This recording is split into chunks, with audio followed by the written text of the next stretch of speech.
Oi, gente! Faremos nessa aula uma viagem pela poesia brasileira produzida na virada do século XIX para o século XX. Estudaremos um período de aproximadamente 40 anos, contemplando as duas últimas décadas do século XIX e as duas primeiras décadas do século XX. Agora, o que veio antes e o que veio depois desse período? Bem, antes desse período tivemos o romantismo, que demarcou o início de uma literatura efetivamente nacional. Surgiram vários escritores em verso e prosa que começaram a pavimentar alguns caminhos em nossa literatura que seriam desenvolvidos posteriormente. Consolida-se um público leitor, em especial composto pela burguesia brasileira, que bem aproveitou a literatura romântica, mas que desejava novidades. Após esse período, teremos o modernismo, que tem como marco inicial no Brasil a realização da Semana de Arte Moderna em 1922. Mas o nosso foco, a partir desse momento, é a poesia produzida no Brasil de 1880 a 1922. Prepare-se então para esta viagem. Podemos dividir a poesia brasileira produzida na virada do século em duas vertentes mais importantes: parnasianismo e simbolismo. Quanto às semelhanças, essas estéticas apresentaram os seguintes traços significativos. Primeiro, textos predominantemente escritos em verso. Segundo traço, um grande rigor formal, embora os parnasianos fossem ainda um pouco mais assim focados nessa questão da temática formal. E terceiro aspecto, a alienação em relação às questões sociais. Tanto parnasianos quanto simbolistas não faziam uma poesia que se metia mais profundamente nas questões sociais de seu tempo. Note que a poesia de teor social, produzida pela última geração dos poetas românticos, como Castro Alves e Tobias Barreto, não teve continuidade com o parnasianismo e o simbolismo. Quanto às diferenças, a lista é bem maior, uma vez que ambas as escolas se pautaram por princípios estéticos bem distintos, que ficam bem pontuados quando observamos o quadro comparativo a seguir. Venha comigo. O parnasianismo teve início oficial no Brasil em 1882, com a publicação da obra Fanfarras, do Teófilo Dias.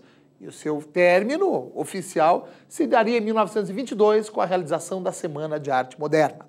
Já o simbolismo teve seu início no ano de 1893, com duas obras publicadas pelo mesmo autor, as obras Missal e Broquéis de Cruz e Souza. E também seguiu firme até 1922, com a realização da Semana de Arte Moderna. Bom, o parnasianismo se pautou, de modo geral, pela objetividade na abordagem dos temas, pela contenção dos sentimentos, não uma exposição tão violenta como se via no romantismo, mas a contenção dos sentimentos, por uma postura de impassibilidade diante dos temas, diante de toda a expressividade poética, né? E aquele ideal de impessoalidade, né? Em que havia aquela separação essencial entre o autor e os temas por ele retratados. Bom, assim, a poesia parnasiana buscava aí seguir aquele ideal mais de racionalidade que vinha na esteira de todo o realismo. Já agora no simbolismo, nós vamos observar que há a prevalência da subjetividade na exposição dos sentimentos. Então, a retomada de um olhar mais subjetivo, mais místico, mais pessoal acerca do mundo, da condição humana, das pessoas, do universo. Portanto, no parnasianismo, prevalência da objetividade. No simbolismo, a prevalência da subjetividade, da exposição dos sentimentos. Bem, no parnasianismo, há a retomada de elementos da tradição clássica. Se paga um verdadeiro tributo à mitologia greco-romana. Então, a mitologia greco-romana funciona como se fosse um verniz que desce aos textos, um brilho de erudição, de sofisticação. Também vamos observar que eles buscam aquele ideal de perfeição formal, de ordem, de razão, de harmonia que se viam também nos textos mais clássicos. Então, a arte pela arte é, de repente, propagada, é apregoada pelos nossos parnasianos. Já no simbolismo, há uma retomada dos elementos da tradição romântica, pois o misticismo vem à tona. A religiosidade também tem um papel preponderante na literatura agora simbolista. Aquele ideal de transcendência, de tentar dizer o indizível, alcançar o inalcançável, se torna absolutamente fundamental para os nossos simbolistas. Vamos observar que no parnasianismo há um verdadeiro, então, culto à forma. A forma se torna absolutamente, assim, procurada, desejada pelos nossos parnasianos. Há essa busca pela perfeição formal. Já no simbolismo, nós vamos observar que há uma certa flexibilidade formal. Já os textos têm um rigor formal, mas muitas vezes se abrem algumas inovações, como, sobretudo, o emprego de iniciais maiúsculas. Então, normalmente, nos substantivos, grafados dentro de um poema, você observa que há o emprego da inicial maiúscula, o que expande o sentido do próprio vocábulo. No parnasianismo, nós vamos observar que a poesia é vista como transpiração. É um trabalho agora de suor, de insistência, de burilamento do texto. Logo, é muitas vezes metaforizada a poesia como se fosse uma peça de escultura. E o poeta é como se fosse um escultor de versos. Nós vamos observar que o poeta muitas vezes também é visto como o ourives da palavra. Aquele que tem como matéria bruta, uma pedra rara, preciosa, que deve ser assim trabalhada, assim esculpida, para se produzir uma joia rara que venha a ser a poesia parnasiana. Trabalha e teima e lima e sofre e sua, era que dizia o nosso poeta Olavo Bilac, num poema chamado de A um Poeta, mostrando todo esse trabalho formal. Já no simbolismo, nós vamos ver que a poesia é mais inspiração, um momento quase de transe poética, em que o poeta, levado por forças, sabe-se lá de onde, se sente impulsionado a escrever versos, né? Assim, a poesia se aproxima muito da música, pois a música tem esse poder de sugerir estados de alma. Antes de tudo, de la musique, como diria o poeta francês Verlaine. Vamos observar também que o poeta, por conta disso, muitas vezes é visto como um nefelibata, néfelos, nuvens. Então a poesia é vista como se fosse esse desejo de transcendência, de chegar até esse mundo mais nebuloso, esse mundo que transcende a carnalidade. Logo, o poeta é um músico com palavras, então com seus poemas tem o poder de criar melodias, efeitos sonoros absolutamente essenciais. E esses efeitos sonoros essenciais se mostram pela referência a instrumentos musicais, a sons, a cantos. Tudo isso, quando nós, leitores, lemos esses textos por simbolistas, quando lemos essas palavras, suscitam-se sensações absolutamente indescritíveis em todos nós, né? É por isso também que os nossos simbolistas fazem muito uso de uma figura de linguagem que reforça a musicalidade, que vem a ser a aliteração. E eu gosto do conceito de aliteração, que acaba já sendo também um exemplo, né? A aliteração, a repetição de sons consonantais.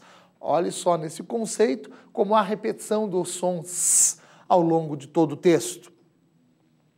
É muito comum, aliás, na nossa música popular brasileira, autores que trabalham com a aliteração em suas canções. Chico Buarque, por exemplo, vinha numa canção e nos cantava assim: morena de Angola que leva o chocalho amarrado na canela. Será que ela mexe o chocalho ou o chocalho aqui mexe com ela? Então veja a aliteração do fonema sh no texto para sugerir exatamente até o remeleixo da própria morena.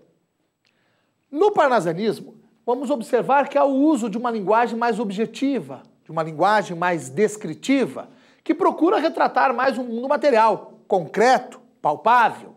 Pois, portanto, os nossos parnasianos adoravam falar de objetos de arte, vasos, né?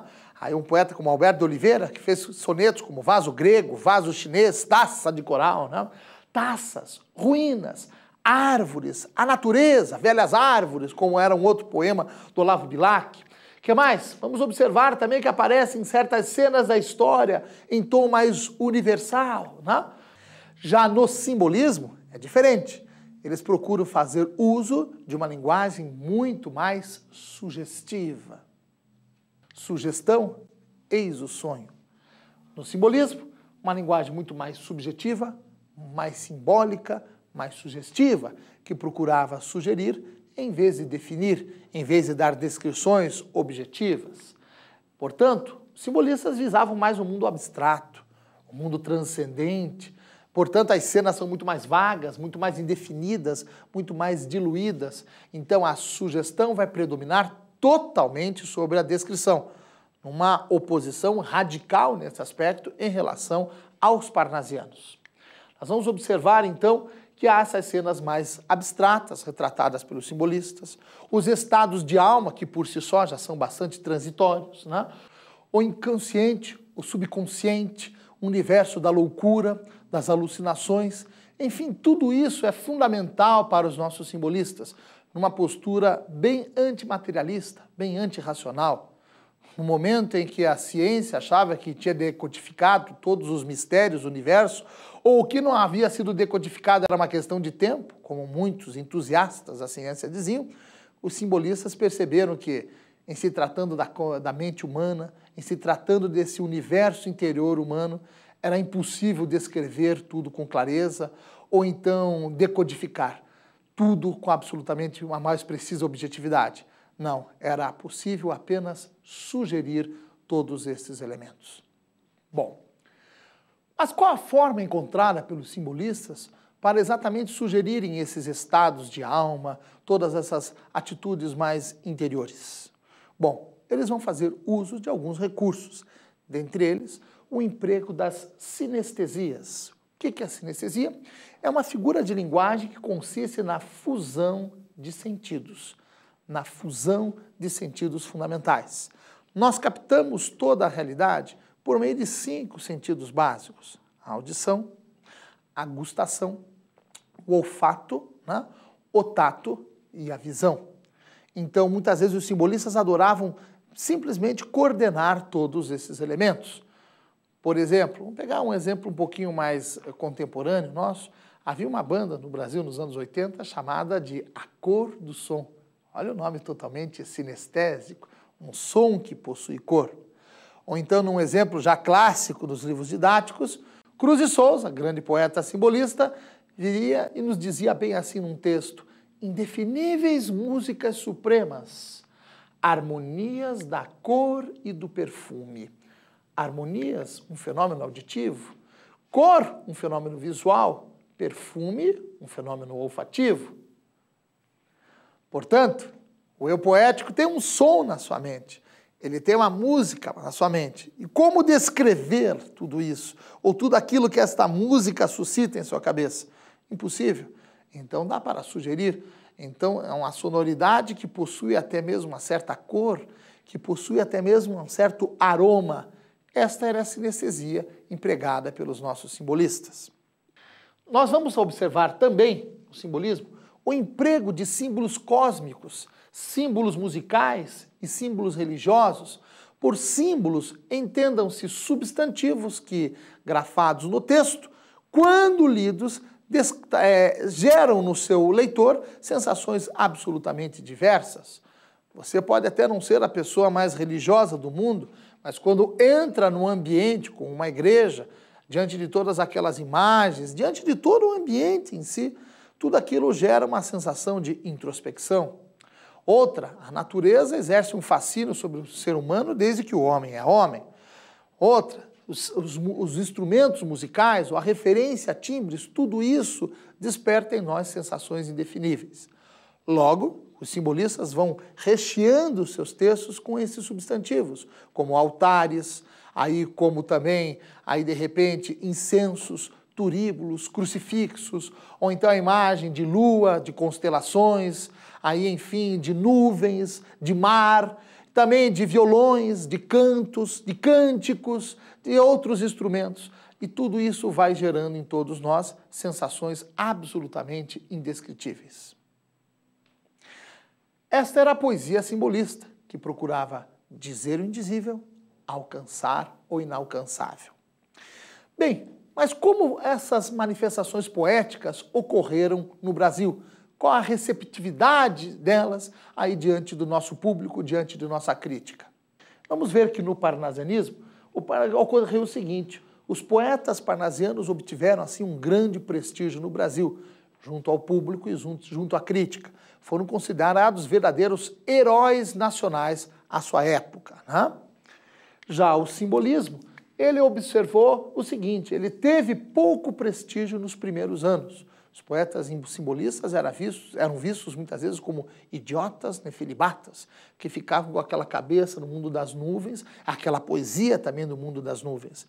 Só que logo a crítica começou a perceber que exatamente esta era a tônica do simbolismo, tentar essa poesia mais sugestiva de fato.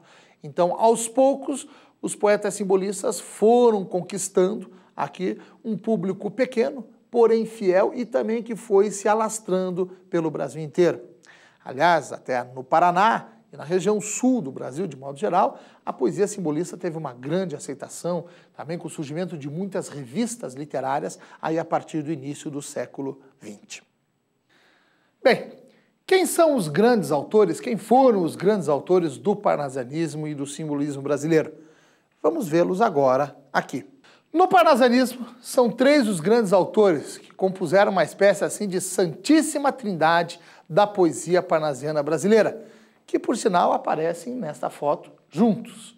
Começamos com este aqui, Olavo Bilac, o grande poeta brasileiro aí do início do século XX. Ele, na teoria, apregoou muitos princípios parnasianos, até teve um livro lá que ele escreveu lá com Guimarães Passos, chamado de Tratado de Versificação, que é um clássico, né, no estudo de todas as normas de versificação. Mas na sua poesia, muitas vezes ele se abria a uma leve subjetividade, às vezes a um certo erotismo e também alguns temas patrióticos, mas dentro de um certo nacionalismo até ufanista. Esse que aparece na ponta vem a ser o Alberto de Oliveira, o mais parnasiano dos parnasianos. Seguia, assim, rigidamente todos os princípios dessa estética. Resultado, a poesia perfeitinha, porém oca, muitas vezes, de conteúdo. E este que aparece no meio, o Raimundo Corrêa, um parnasiano na forma, mas no conteúdo um poeta bastante diferente, às vezes com uma certa dimensão filosófica nos seus versos, às vezes um tom mais reflexivo em seus versos. Enfim, um bom poeta que, infelizmente, hoje em dia é até pouco citado ou lembrado aí pelo Brasil. Então, esses foram os 3 grandes poetas parnasianos: Olavo Bilac, Alberto de Oliveira, Raimundo Corrêa. E no simbolismo, quem foram os nossos grandes autores? Podemos citar aqui 2 autores de maior destaque dentro da estética simbolista brasileira. Começamos com o maior nome do simbolismo brasileiro, que foi João da Cruz e Souza, poeta negro, catarinense, que só foi valorizado depois de morto. Morreu em 1898 e a sua poesia passou a ser melhor avaliada só depois, em 1904, quando o crítico paranense chamado Nestor Vitor chegou e revelou ao mundo a genialidade dos seus versos. Uma poesia simbolista de alto grau de refinamento, que foi a poesia feita pelo nosso Cruz e Souza. Podemos citar também o mineiro Alfonso de Guimarães, que também fez uma poesia simbolista de grande qualidade, mas uma tendência de um simbolismo mais católico, em que ele mostrava uma religiosidade de base católica muito bem explorada em todos os seus versos. Há ainda um terceiro autor, aí, que é um caso à parte na nossa literatura, chamado Augusto dos Anjos. Augusto dos Anjos é um poeta de quase impossível classificação, pois ele traz toda aquela sugestividade própria do simbolismo, porém demonstra um rigor formal que é muito mais típico do parnasianismo do que o simbolismo. Além disso, ele trabalha em muitos poemas com um vocabulário cientificista que lembra muito toda a prosa naturalista também do final do século XIX. E também não podemos deixar de mencionar o fato de uma visão mais pessimista, mais até cética a respeito da condição humana e das pessoas, do mundo do modo geral, que chega a lembrar bastante aí Machado de Assis. Por essas e por outras é que dizemos que não há uma classificação plena para Augusto dos Anjos. Ou melhor, até há essa classificação. Podemos classificar Augusto dos Anjos como Augusto dos Anjos. Bem, gente, essa foi a viagem que fizemos pela poesia brasileira, produzida no final do século XIX e início do século XX. Espero que você possa ter aí o máximo de aproveitamento e também dê mais uma estudada com alguns outros tópicos nos seus livros didáticos. Bom, boa prova! Tchau, gente!